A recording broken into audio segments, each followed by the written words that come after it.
Hey, what's up guys? It's Kale Brock here. I'm a surfer and a filmmaker. I'm head coach at the Surfers Roadmap, and today we're going to talk about my weird and wonderful quiver and how we're going to distill that quiver down into 3 different shapes which fit 3 different needs that you might want to consider for your surfing. This is important at this time because I'm going to be taking 3 of not just 9 but about 15 different surfboards away with me for the next 5 months until the end of the year.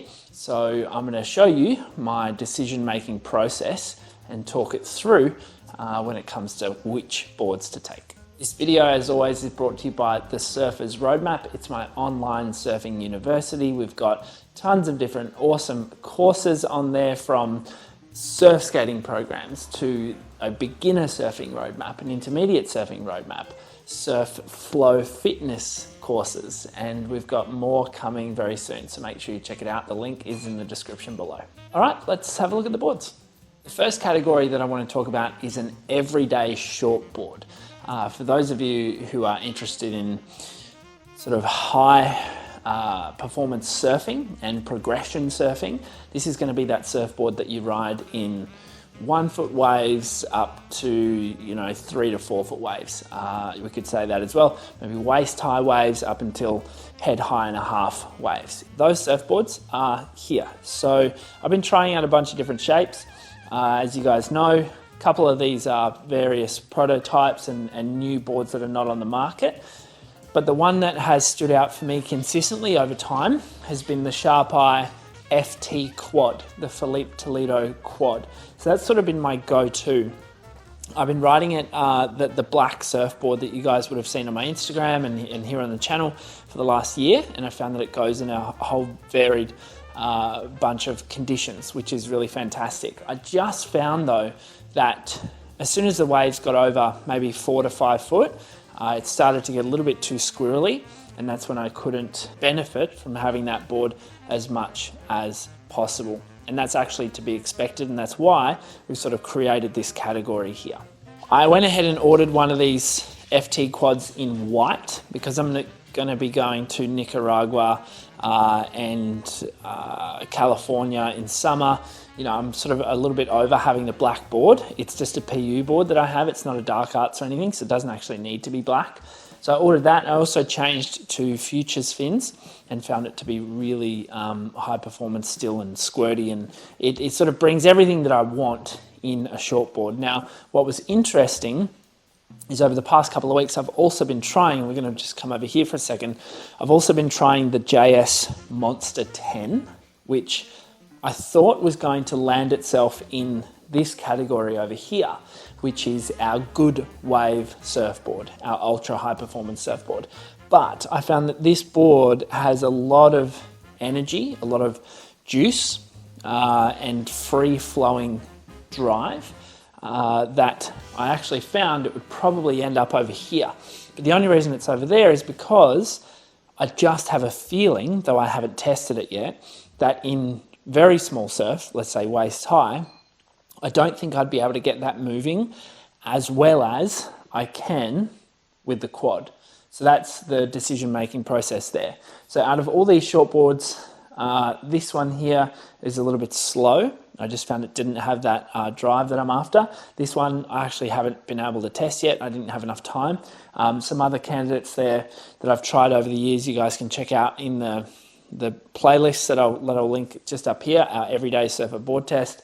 But yeah, over time, it's been the quad, the FT Inferno Quad, that has sort of taken over the majority of my surfs. So that's my everyday shortboard that I'm going to be taking away.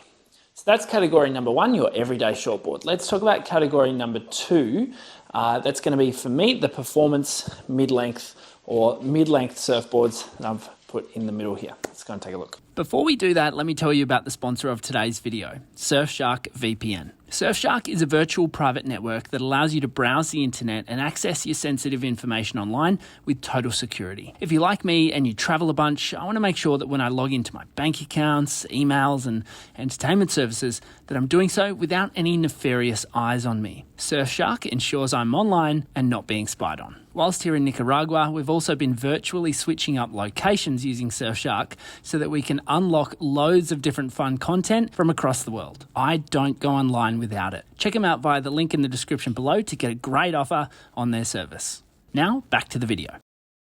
This category over the last year or two has become extremely relevant for not only me, but my students as well.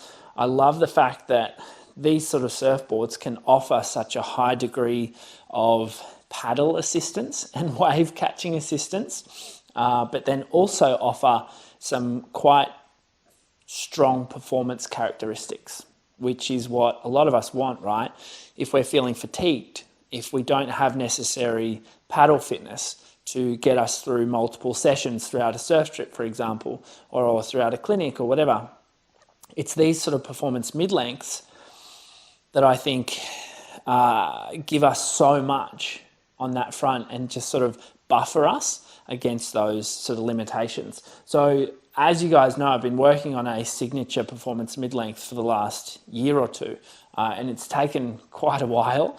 It's been through various different iterations, through various different partners, and we're still sort of working on all the back end of that. It is going to come soon, but at this stage, what I'm going to be taking away is this mid-length here, which is V3 of my prototype. It's a twin fin, and it's in this sort of epoxy technology, which makes it quite light and zippy. And just being a twin, it tends to give a lot of speed and drive and effortless flow, which is what I'm after. I often ride and turn to the mid-length when I'm feeling fatigued. Like when I was in Morocco, I was surfing 3 to 4 hours a day. It was pumping really long waves, lots of paddling. And I just found over time last year that I was just sort of conking out and my arms wouldn't work anymore. So I ended up jumping on the mid-length a lot and really enjoying that. It's not just from a paddling perspective either. I really enjoy that slower, more considered approach that a mid-length forces you to take on various waves. It forces you to focus on technique. It allows you to work on things in a slower, calmer, more conscientious way, as opposed to on an everyday shortboard when things can feel sometimes a little bit rushed. So that's why I'm really loving the mid-length. This one here, I haven't actually gotten to try yet, although I have tried it as a quad and a thruster, and it was good, but not quite as loose and zippy as this board here. This Cell that Ollie from Cell made me last year in France is something I've ridden in big waves. So I actually took this to Morocco and had a really good time on it. The only problem with a big wave board is that I use it so rarely, you know, because it's not often you get the chance to surf sort of big slopey 6 to 8 foot waves. And if it's, you know, really heavy and barreling, then a really long shape is probably not going to work anyway. So this worked really well in Morocco. And if I had the opportunity to do so, I'd probably send it straight there and be able to just leave it there and use it there. But I've actually got Ollie making me another one in France that I'm going to take to Morocco and keep there. So this board I am going to leave home, even though it's a really nice board. Same with this one. But currently it's this mid-length that I'm really enjoying. We are going to make some further iterations to it, but that's the one I'm going to be taking away. The third surfboard category that I want to talk about is the performance shortboard, or a good wave shortboard. This is something that has become more clear to me over the past probably 18 months, I would say, when I found myself in conditions where my everyday shortboard, the FT quad, just didn't quite cut it. And I felt skiddy, I felt a little bit out of control. I definitely couldn't push through my turns. I had to be quite safe and gentle because the board was sitting on the water so much. That's such an advantage in waves that are suboptimal, or even, you know, up until head high and a half and good. But once the waves start getting big, you actually don't want to be sitting on top of the water so much. You want to be able to bury your rail in and really push your performance and match what the waves have on offer. And that's something that I haven't really progressed to in a long time. But as I've gotten older, I've started to sort of appreciate that style of surfing more, and that opportunity to push back against a really strong wave and lip with as much force as you can. And that's where I think this really high performance surfboard or a good wave surfboard comes into play. So that's something I've brought in. Previously, this category would have been maybe a twin fin or an experimental kind of shape or different surfboard. Whereas now I've transitioned, and now I want to take something that's going to perform really well in good waves. So let's just say 4 to 8 foot waves that are steep and pockety. Okay, that's really the hole that I'm trying to fill in my quiver, and we're going to do a separate video on this story that JS have in particular helped me out with. I reached out to the guys there and just said, hey, this is the hole that I'm trying to fill in my quiver. Can we work on this together? So that was really cool, and we've got a really good story there. But let's chat about through these boards. So in the corner here, we have a JS Forget-Me-Not. In the middle, we have a JS Schooner, which is the Mikey Wright signature model. And here we have the JS Monster 10, which, as I mentioned before, I would probably actually take over there and put in the everyday shortboard category.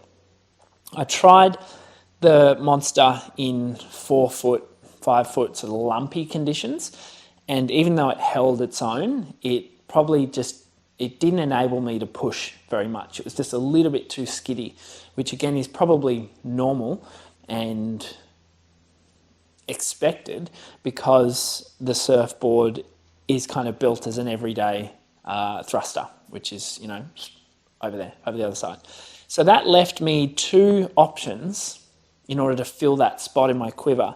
And I initially rode the Schooner and found that the beef in the middle of the board, which is one of its main features, was such a great attribute, and it provided a lot of easy paddle and wave catching potential that I really appreciated when the waves got big. I feel like paddling for me is one of my weaknesses. I've never been able to out paddle people and really catch big waves early that I've seen a lot of other people do.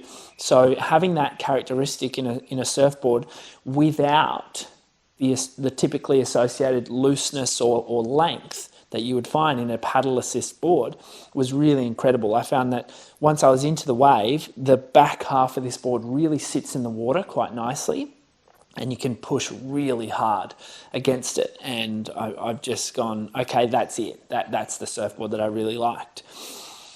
The Forget-Me-Not in the corner was almost the same in terms of performance, I would say, or maybe a little bit more refined and a little bit more control, but it didn't have that same paddle assistance that I really appreciated in the Schooner. And for me, with that sort of weakness in the paddling, I just found that the Schooner is going to suit me more. I'd see the Forget-Me-Not working more in like a long point break or something like Big Kira or something where, catching the wave itself is not so much of an issue. But down here, where I'm from, where the waves are a little bit more slabby and you place a little bit more emphasis on getting in early and all those sorts of things, that's where the Schooner was definitely a standout. So there's a little bit of a story there. I won't go into it too much because we're going to do that as its own video. So these are the surfboards that I'm going to take away with me. The Sharp Eye FT Quad, the currently untitled V3 Broccoli model, and the JS Schooner. I think that brings into the spotlight the need for most of us to have a couple of different options in our quiver. I think that consciously building up a surfboard war chest, if you will, that can serve you in a variety of different conditions is only going to enhance your experience as a surfer. I can't tell you how many sessions I've been in where I've gone, man, I wish I had that board, I wish I had that board that fit these conditions so much more. So I think now I'm really feeling quite comfortable in how rounded and versatile and practical my quiver is. And I actually think that I'm probably going to ride each category, the performance mid-length, everyday shortboard, and the performance shortboard, the good wave surfboard. I'm probably going to ride them quite equally, I think, throughout the next 5 months on my journey. So I'm really looking forward to seeing how I get used to that and transition between each surfboard, which gets easier and easier as you go along. So anyway, guys, that's my Quiver update for 2023. What are you guys riding at the moment? What are you enjoying? If you had to break your Quiver down into different categories, how would you do it? Have I missed anything here? You know, there's lots of different shapes that we could throw in here to increase variety and versatility. But if I had to nail it down to 3 different ones, those are the ones that I would choose. Thanks so much for tuning in. If you enjoyed this video, hit the like button, hit the subscribe button, and you can join me in the Surfers Roadmap on Instagram. I'll put those here on the screen. I will see you guys very soon. We've got lots of really cool content coming. I can't wait to share it with you. Cheers.